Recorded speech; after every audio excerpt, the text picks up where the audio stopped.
It's like Russian roulette. I feel prisoner to my own body. You get COVID-19 and survive. It's terrifying when you really think about that this could be the rest of my life. But then weeks go by. I'm still dealing with side effects or symptoms of it. And you're getting weird, sometimes debilitating symptoms. A lot of things I taste like spoiled. My hand kept shaking and I was like, how is this gonna go away? And nobody seemed to know. Penny McCurdy worked in the COVID unit at the VA hospital during the height of the pandemic until she got the disease November of 2020. After the 10th day, I wasn't in the hospital. I should be getting better, and I was not. Almost a year later. She's still getting treatment for long COVID symptoms. It's been debilitating physically and psychologically. McCurdy hasn't been able to go back to work and has been diagnosed with PTSD from the myriad of problems she's had since having COVID. Very good. I don't like it. It's not good. Her vision has changed. Fatigue is a constant and the brain fog significant. It's almost like their brain short circuits and they have difficulty organizing the thoughts. The many different symptoms affect all parts of the body. Norton Healthcare has created both a brain fog and long COVID clinic to help those in Kentucky and southern Indiana. I'm an old ICU nurse, so I used to fix things, and now I try to fix things. Candace Gray Cunningham only sees long COVID patients. The way they treat them hasn't changed much since the pandemic began. I say I don't know a lot during the day with my patients. People come in feeling off, but all of their labs, head imaging, chest imaging come back normal. Is it possible that there are tests that we don't even have to figure out what is wrong? I hope so. I hope that we do learn how to test for this. An inherently invisible illness, it can feel isolating. I left validated that it wasn't all in my head. It was real, and it was really happening. As people like Carmen, who live and breathe a fast-paced theater life, finds herself forced to slow down. You can pause if you need to. Yeah, let me catch my breath. The walking and the stairs and the talking was a lot. It's been 8 months since she got COVID. Over a year and a half for Robert Moss. I have a lot of support from my family, and I talked to a lot of people online about it too. That's where I learned out like other people are having side effects. Facing the unknown, many are turning to social media groups, comparing side effects and possible solutions. According to every doctor we've talked with, the progress is slow. Time and therapy are the best solutions. You don't have a clue what's going to happen tomorrow, or next week, or next month, or next year. You just have to wait. As the weeks tick by, I do think that most people will get well. I think there's a small percentage of people who will continue to have lifelong symptoms. it's a waiting game. It would be easy to just say, I'm done, but you just have to keep going. And though clear answers aren't available, I've had lots of patients, they return to work, they return to what they feel like is their normal. realizing that others are going through the same thing between doctors and patients. I see a light at the end of the tunnel, a little bit, as before I did not. There is hope. For WHAS 11 News, I'm Kristin Goodwillie, on your side. She was very bubbly. Sometimes you meet someone that will forever change your life. It was fun to be around her. 26-year-old Julie Boyd had that effect on people. She would say who she was a child of God. Julie had found a new job, moved to Elizabethtown, and was devotedly attending church groups, including a divorce recovery group at Severance Valley Baptist Church in E-Town. She got her an apartment. She actually got a builder to start building a house. I mean, she was ready for her new life. 15 years ago, on New Year's Eve, Julie was rushed to Hardin Memorial Hospital by Harvey Skaggs, a man she'd met at her divorce group. I didn't kill her. She was pronounced dead upon arrival, beaten to death. The case file explains the events that led to her death started with the repossession of a truck. In December, Julie hired Skaggs, who had been assisting his uncle with PI work, and told Julie he could help. She wanted me to try to find the truck that was in her name, and if I could, get the truck and bring it back to her. She knew that if she got that truck, she would make really mad. Mad to the point that she told everyone that if anything happened to her, her husband did it. You said that in there, didn't you? Yes. He told Julie he wanted a divorce at the beginning of 2004. A few months later, Julie took a restraining order out against her husband. In an interview with police, Julie's neighbor, April Valles, also said Julie purchased a gun out of fear. Who did she say she was afraid of? Her husband. With a car that kept breaking down in the middle of winter, Julie needed the truck back. So Skaggs and Julie met at a Jerry Mart in Rineyville the night of December 30th, before heading out together in Harvey's work van. And from there, everything went haywire. Both Harvey and Julie told others about their plans and agreed to be out for no more than a few hours. A lot of things went bad, Julie's co-workers told investigators the truck was in the husband's garage. and Julie ended up getting murdered that night. At 9:30 p.m., Julie, who was still with Skaggs, talked on the phone with her friend from church, Linda Davis. And she also made a statement, something about, well, things aren't looking good, maybe we're not going to get it tonight. We're waiting for them to bring the truck. Julie had planned to stay the night at Linda's so her husband would not be able to find her. Around 11:30, the last phone call Julie made was to her mom. As always, she says, Mom, I'm fine, don't worry. I always say, be safe. And that's where she kind of left it. And that's really the last thing that I was able to say to her. At that point, Skaggs said 2 masked men jumped in his van.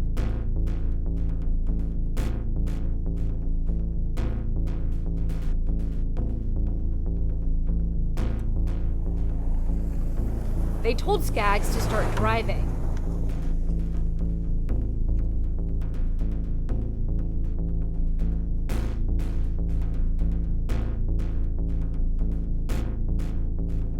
Skaggs said the man behind Julie started hitting her. He said he was strangled with what felt like a shoestring. He told investigators that's when he lost consciousness, around 2 a.m.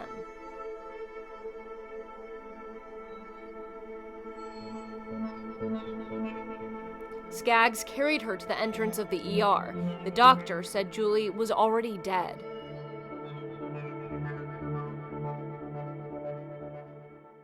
The thing that I noticed that was quite striking was 2 things. One, she was not breathing. Other is that she had severe trauma to her head. Neither the ER doctor nor Kentucky's chief medical examiner could determine Julie's exact time of death. After the attack, Skaggs was interviewed by police at the hospital and said he couldn't remember any other details after claiming to lose consciousness.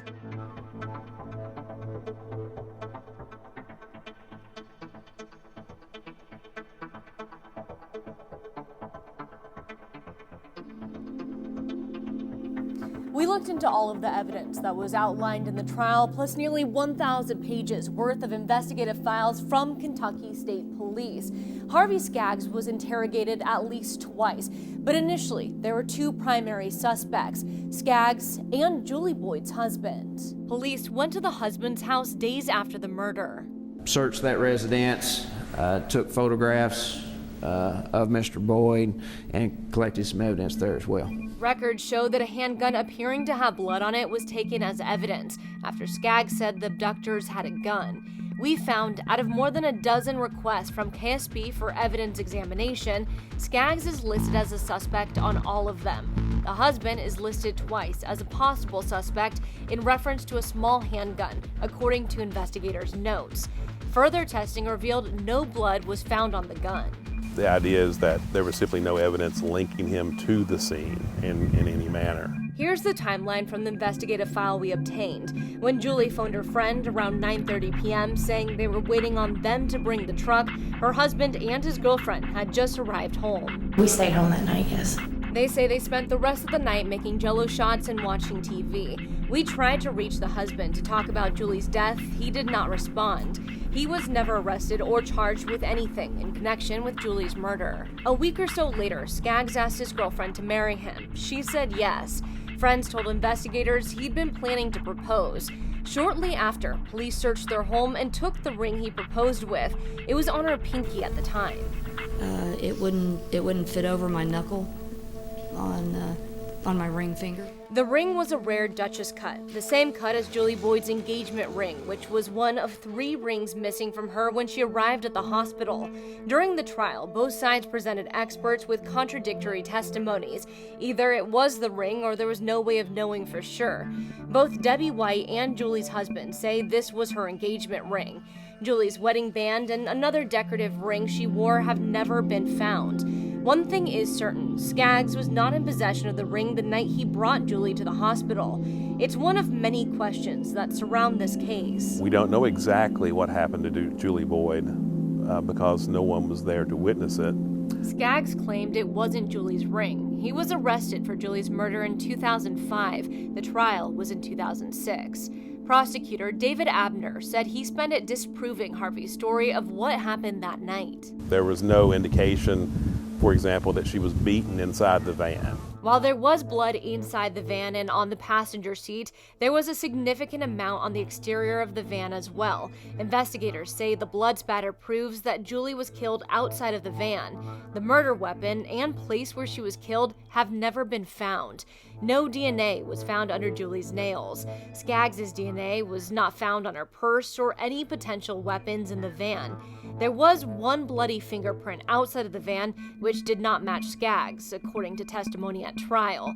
As for Julie, I received some exemplar prints of the victim, and because of the quality of those prints, I was not able to make a positive ident or be able to say they weren't her prints. There's no indication that anyone else's fingerprints were tested, according to the request for evidence examinations. Something that people want. I mean, that I would like to have everything answered, but you don't get that because people are who they are. They're imperfect. They do things for strange reasons and no reasons and terrible reasons. They didn't want to know about anybody else.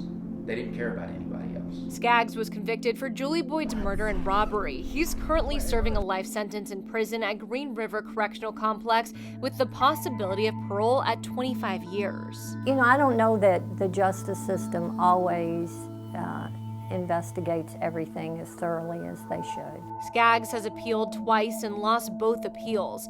He'll be up for parole within 10 years.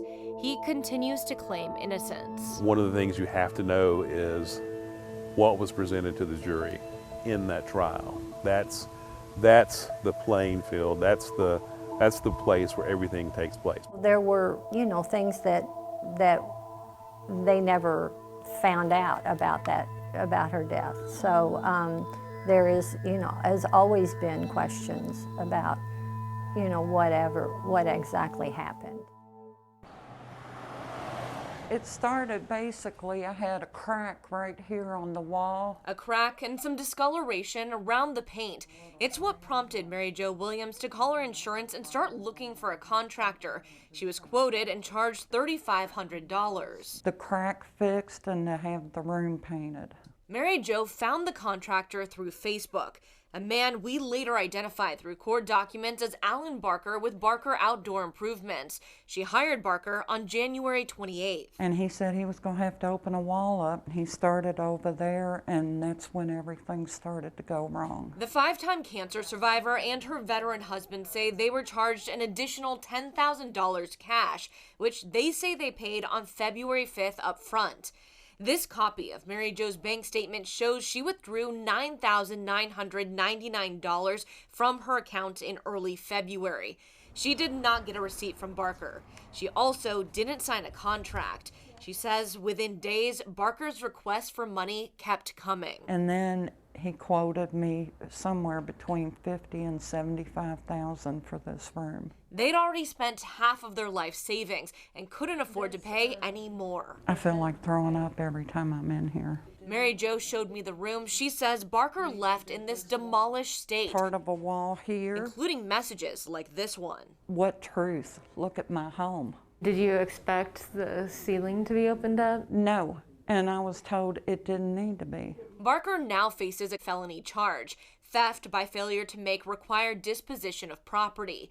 The charge is handed down by the Kentucky Attorney General's Office of Consumer Protection, who began investigating Barker in late February. Kentucky does not require contractors to be licensed by the state, but a consumer investigator with the AG's office says it's important to look at the business's Better Business Bureau rating. Barker Outdoor Improvements has a D+. Before this charge was filed, I tried to reach out to Barker. I also called. My name's Kristin Goodwillie. I'm with WHAS 11 News. How are you doing? And talked with his lawyer, who said they were not going to comment. He's going to do this again. He's done it in the past to other people. This is not the first time he's done this. While this charge only relates to the Williams, 2 more people have come forward saying they had similar experiences with Barker. One person, who was asked not to be identified, said they hired Barker in 2019, who demanded additional charges halfway through the project. This person did sign a contract. Kind of started charging us all of these exorbitant charges for delay and overages, and then it kind of turned where he starts threatening you if you don't pay the overages. They involved an attorney, but say they still lost money because the down payment was more than the work done by Barker. Fearing that they would have to sell the home they'd lived in for 23 years, Mary Jo started packing up, even giving away her bedroom furniture. And it just made me so angry that I knew I had to do something to help her. Diane DeAngelo, who found out what happened to Mary Jo on social media, made a call out in the Germantown Schnitzelburg community asking for help. I actually have a list here of about 13 or 14 volunteers. To where that construction can keep going. People within the community started creating a group, posting on social media. That's how Sean Smith became involved. He left it in a state that was very unsafe. And again, these people are trying to live in their home. The only work that was done was demoing, and then he had actually came in and put up fake walls for structural support that were not necessary. Russell Jones owns his own remodeling business, and an offshoot of that, Helping Hands, works every Saturday, donating time and what materials they can to improve a home for someone in need. This is the inside of the home right here. I don't really know what his game plan was. I've never seen anyone duct tape studs to a ceiling, so. Transforming a nightmare situation. The community is making upgrades to Mary Jo's bedroom, trying to replace the negative memories with those of beauty instead. If we get the materials that we need, we're hoping to have it completed within the next 5 weeks. Time, resources, and money have been donated by the community. 21st Amendment in Germantown is hosting a benefit on March 27th. 10% of their sales that night will go to help Mary Jo and her husband. What can I say? God sent me a bunch of angels. Despite her fear, the neighborhood is protecting its own. I wish I could pay them back tenfold. I'm Kristin Goodwillie. I feel very fortunate. WHAS 11 News.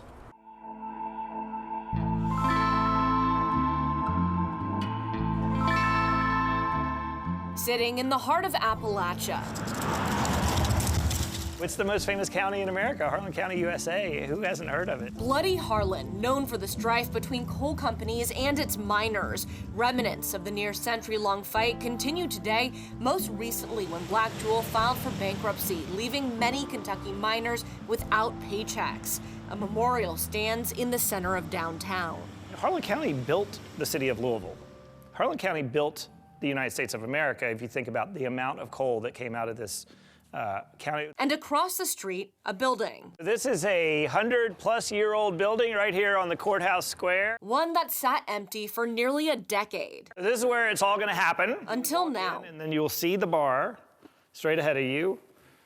curb bar will have either reclaimed wood as the bar, or we'll get a big hunk of locally milled wood for our bar. Gil Holland, who's known for creating Nulu, partnered up with entrepreneur Jeff Marietta to buy the building in late 2019. It will become Harlan's first microbrewery, just as the town voted to allow liquor. There's a strong tradition of moonshine making and here in the mountains. Harlan County Beer Company will be the first legal brewery in Harlan and the only one within 100 miles. Why Harlan? We have this urban-rural divide, and we need more people to create the urban-rural bridge. Pouring in resources to a county with depleting jobs and people. It's the path Harlan is currently on. There is a movement in Harlan, and there's a movement in other eastern Kentucky towns. Jeff and his wife Sky moved back to Harlan after living in Boston for 11 years. They opened a coffee shop on Main Street only months before the pandemic. So often when we think of rural communities, we're thinking about extraction, taking things out, and that's how you build a community. And a big push here is to import people.